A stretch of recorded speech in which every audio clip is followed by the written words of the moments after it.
સારો થઈ જાય. મકાઈને પણ ભેગું ભેગું નાખી. ચારસા મકાઈના છે. મકાઈ એકદમ રેડી. ત્યાં આપણી વાડી જોઈ લો. તો ખાતર નાખીએ.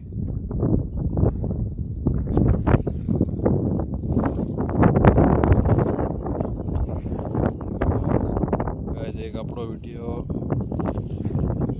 1000